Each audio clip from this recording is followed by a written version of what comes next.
ये कहानी रानी और एक जिन्न की है। रानी ने कैसे जिन्न से अपनी प्यास बुझाई और रानी का शरीर से आत्मा ही निकाल जाती है। कहानी को पूरा सुनिए, मजा आएगा।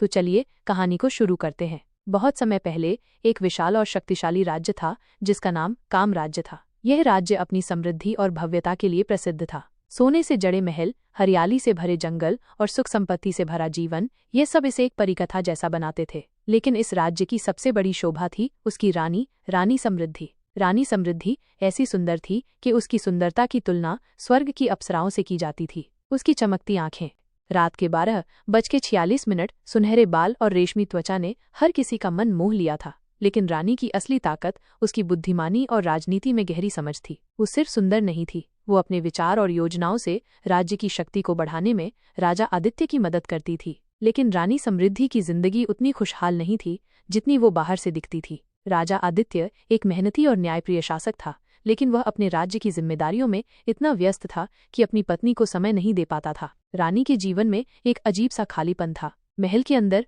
भले ही हर विलासिता मौजूद थी, लेकिन रानी को वो सच्चा सुख नहीं मिलता था जिसकी उसे तलाश थी। उसकी रातें अकेली और ख्वाहिशों से भरी रहती थीं। अपने मन में अनगिनत इच्छाएं पालती थी, लेकिन वे कभी पूरी नहीं हो पाती थीं।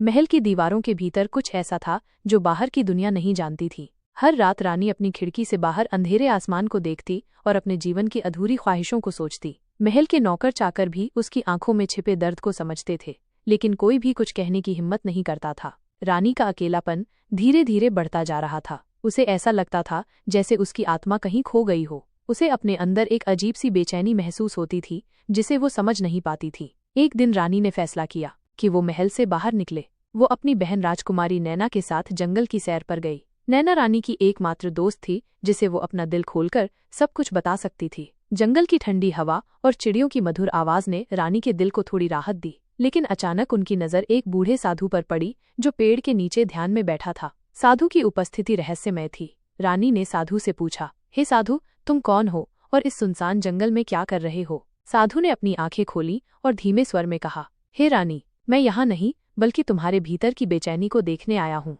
तुम्हारी आंखें जो कहती हैं वो तुम्हारा दिल नहीं समझ पाता। रानी समृद्धि साधु के शब्दों से अचंभित थी। वो ठिठक कर खड़ी हो गई और उसकी बहन नैना भी घबराई हुई थी। तुम मेरे दिल के बारे में इतना सब कैसे जानते हो? रानी ने संदेह से पूछा। साधु ने धीरे से मुस्कुराते हुए कहा, मैं साधारण इंसान नहीं हूँ। मैं उन आत्माओं की आवाज सुन सकता हूँ जो अधूरी इच्छाओं में बंधी रहती हैं। तुम्हारे मन की पीड़ा मुझे साफ दिखाई देती है। तुम जो चाहती हो वो तुम्हें कभी नहीं मिला और अब तुम उससे दूर भागने के लिए तैयार हो। को ये सुनकर लगा कि साधु उसकी आत्मा के भीतर झांक रहा है। उसने अपने अभिमान को छिपाते हुए कहा, अगर तुम सब कुछ जानते हो तो बताओ कि मेरी इस बेचैनी का हल क्या है?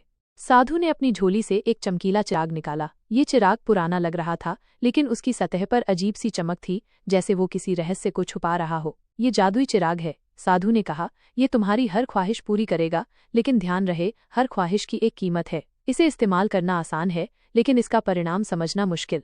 रानी के चेहरे पर जिज्ञासा और लालसा उभर आई। उसने पूछा, ये कीमत क्या है?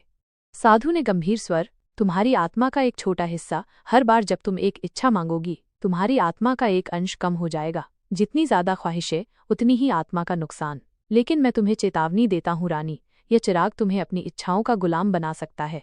रानी ने साधु की बातों को सुना, लेकिन उसकी इच्छाओं की गहराई इतनी अधिक थी कि उसने चेतावनी को अनदेखा कर दिया। उसने चिराग लिया और कहा, मैं तैयार हूँ। साधु ने गहरी सांस ली और कहा, अब ये तुम्हारे ऊपर है। ये चिराग तुम्हें सुख दे सकता है या विनाश। मैं अपना कर्तव्य पूरा कर चुका हूँ। रानी समृद्धि महल लौट आई। उसने चिराग को अपने कक्ष उसकी रानी की बहन नैना ने चेतावनी दी, बहन, यह चिराग खतरनाक लग रहा है, तुम्हें इसे इस्तेमाल नहीं करना चाहिए। लेकिन रानी ने उसकी बातों को नजरअंदाज कर दिया। जब पूरी रात हो गई और सब सो गए, रानी ने चिराग को उठाया और उसे हल्के हाथों से रगड़ा। अचानक एक गहरे धुएं का गुब्बार उठा और कमरे में अंधेरा छा गया। धुएं के बीच से एक विशाल जिन्न प्रकट हुआ। उसका शरीर विशाल था और उसकी आवाज गूंजती हुई थी, हे रानी समृद्ध, मैं तुम्हारा सेवक हूँ। जिन्न ने कहा, मैं तुम्हारी हर ख्वाहिश पूरी करूंगा, बस मुझे आज्ञा दो। रानी कुछ देर के लिए डर गई, लेकिन फिर उसने खुद को संभाला। उसकी आंखों में एक चमक आ गई। उसने कहा, मुझे खुशियों का एहसास दिलाओ, मुझे वो सब दो जो मैं चाहती हूँ। जिन्न ने अपनी शक्तियों का प्रयोग किया। अचानक रानी के कमरे में सुनहरी रोशनी फैल गई। उसने महसूस किया कि उसके भीतर की अधूरी ख्वाहिशें पूरी हो रही हैं। वो एक गहरी तृप्ति में खो गई। लेकिन अगली सुबह जब रानी जागी तो उसे अपने अंदर एक अजीब सी हल्कापन महसूस हुआ। उसकी आत्मा का हिस्सा मानो गायब हो गया हो। उसने इसे नजरअंदाज किया और फिर से चिराग को रगड़ा। रानी ने बार बार चिराग का इस्तेमाल करना शुरू कर दिया। उसने जिन्न से धन, दौलत, विलासिता और सच्चे सुख मांगे। महल का हर कोना अब सोने और कीमती रत्नों से भर गया था। राजा आदित्य भी इस बदलाव को नोटिस करने लगा, लेकिन रानी की इच्छाओं के पीछे के रहस्य को समझ नहीं पाया। महल में एक रहस्यमय माहौल बनने लगा।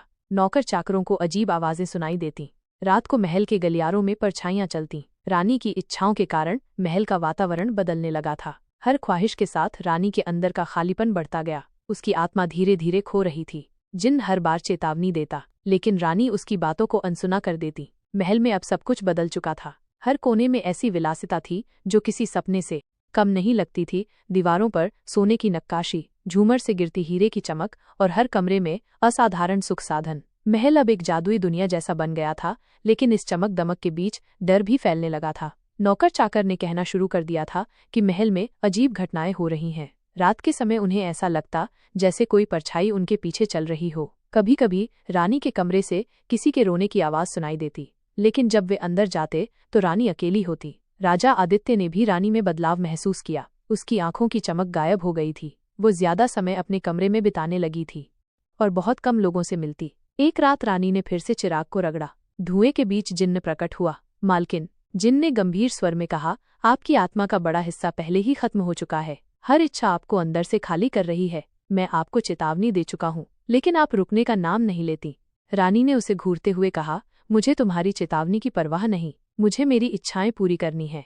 मुझे खुशी चाहिए। इस बार रानी ने जिन्न से मांग की, मुझे वो खूबसूरती दो जो समय के साथ कभी न मिटे। मैं हमेशा जवान और सुंदर रहना चाहती हूँ। जिन्न ने एक सांस ली और कहा, तुम्हारी ख्वाहिश पूरी होगी, लेकिन इसकी कीमत बहुत भारी होगी। जिन्न ने अपनी शक्तियों का इस्तेमाल किया। रानी की सुंदरता और बढ़ गई। वो अब और भी आकर्षक लगने लगी, लेकिन इस ख्वाहिश ने उसकी आत्मा का एक बड़ा हिस्सा छीन लिया। रानी को भी अपने अंदर एक बदलाव महसूस होने लगा। उसे लगता जैसे उसकी इच्छाओं के बावजूद वो अंदर से खाली होती जा रही है। वो जितना ज्यादा मांगती उतनी ही अधूरी महसूस करती। एक रात रानी को एक अजीब सपना आया। उसने देखा कि एक सुनसान रेगिस्तान में खड़ी है। चारों तरफ कोई नहीं था। अचानक एक परछाई उसके पास आई और कहा, तुमने अपनी आत्मा का सौदा किया है। अब तुम अकेली हो। तुम्हारी इच्छाएं तुम्हें खत्म कर देंगी।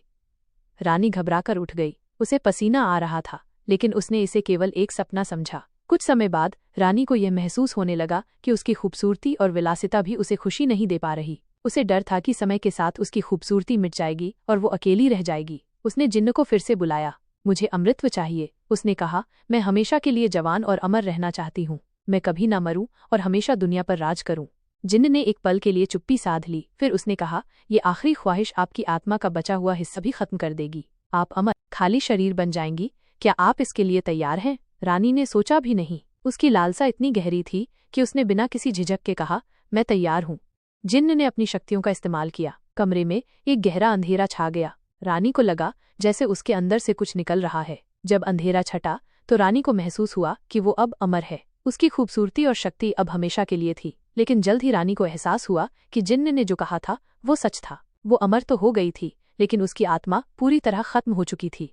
वो अंदर से पूरी तरह खाली थी। उसे अब किसी भी चीज में खुशी नहीं मिलती थी। महल अब पूरी तरह शापित लगने लगा। नौकर चाकर ने महल छोड़ दिया। राजा आदित्य भी रानी के अजीब व्यवहार से परेशान होकर उससे दूर रहने लगा। रानी अकेली हो गई। वो अमर थी, लेकिन ये अमृतत्व अब एक श्राप बन गया था। हर रात वो महल के गलियारों में भटकती रहती, अपनी खोई हुई आत्मा की तलाश में। आज भी उस राज्य में रानी समृद्धि का महल खड़ा है। लोग कहते हैं कि रात के समय वहां रानी की आत्मा की आवाजें सुनाई देती हैं। वो हर आने वाले को चेतावनी देती है, इच्छाओं पर काबू रखना सीखो। अगर तुम अपनी लालसाओं को नियंत्रित नहीं करोगे तो वे तुम्हें खत्म कर देंगी, जैसे उन्होंने मुझे खत्म कर दिया।